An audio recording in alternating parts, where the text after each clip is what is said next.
ଆମର୍ ଜୀବନରେ ବହୁତ କିଛି ଜିନିଷ୍ ଦେଖ୍ବାରେ ପଡ଼୍ସି ଯେନ୍ଟାକି ରାସ୍ତା କଡ଼ରେ ଚପଲ୍ ରାସ୍ତା କଡ଼ରେ ପନିପରିବା ବିକ୍ରି ହେସି ହେଲେ ରାସ୍ତା କଡ଼ରେ ପନିପରିବା ବିକ୍ରି ହେସି ହେଲେ ଚପଲ୍କେ ଆମେ ସୋରୁମ୍ରେ ବିକ୍ରି କର୍ସୁଁ।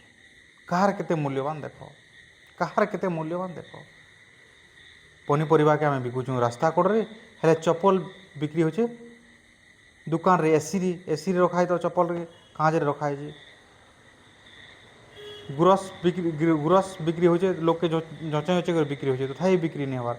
ହେଲେ ମଦ୍କେ ଭିତ୍ରେ ବିକା ହଉଛେ, ବାର୍ରେ ବିକ୍ରି ହଉଛେ, ଲୋକ୍ ଲାଇନ୍ ଲଗେଇ କରି ପିଉଛନ୍, କେତେ ଖରାପ୍ ଜିନିଷ୍କେ ବି ପିଉଛନ୍। ଏଟା କେନ୍ତା ଯୁଗ୍, କଲି ଯୁଗ୍ର କେତେ କାଣା।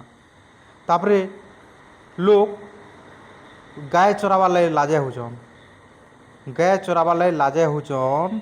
ହେଲେ ଆଜିକାର୍ ଯୁଗରେ ଲୋକ୍ କୁକୁର୍ ଚରାବାର୍ ଲାଗି ଲାଜେ ନାଇଁ ହେବାର୍। ଟାଉନ୍ରେ ଯେନ୍ ବିଲାତି କୁକୁର୍ମାନେ ନଉଛନ୍, ହାଇବ୍ରିଡ଼୍ କୁକୁର୍ମାନେ ନଉଛନ୍, ଜର୍ମାନ୍ ସେଫର୍ଡ଼ ଯେନ୍ ଚଲଉଛନ୍, ଇଟା କାଣା ଲାଜେ ନାଇଁ ହେବାର୍, ସେମାନେ ଚଲଉଛନ୍। ବଡ଼୍ ବଡ଼୍ ଧନୀ ଲୋକର୍ କଥା ବି କୁହା ହଉଛେ।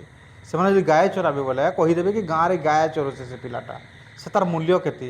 ହେଲେ ବର୍ତ୍ତମାନ୍ କେନ୍ତା ପରିସ୍ଥିତି ହେଲାନ ଯେ ଯେନ୍ମାନେ କି କୁକୁର୍କେ ଚରଉଛନ୍, ସେମାନ୍କୁ ଲାଜେ ନି ଲାଗ୍ବାର୍। ନିଜର୍ ମା ବୁଆକେ ସେବା ନାଇଁ କର୍ବାର୍, କିନ୍ତୁ ଶାଶ୍ ଶଶୁର୍ର ସେବା ଶାଶ୍ ଶଶୁର୍ର ସେବା କରୁଛନ୍। ଦୁନିଆର ମୂଲ୍ୟବାନ୍ କିଏ କେତେ ମୂଲ୍ୟବାନ୍, ନିଜର୍ ମା ବୁଆର୍ ସେବା ଆଗ୍ಲು କର, ପଛେ ଶାଶ୍ ଶଶୁର୍ର ସେବା କର। ମୂଲ୍ୟବାନ୍ କାହାର୍ କେତେ ମୂଲ୍ୟ, ବର୍ତ୍ତମାନ୍ର ମୂଲ୍ୟ କେତେ, ଇ ଦୁନିଆର ମୂଲ୍ୟ କେତେ ରହୁଛେ।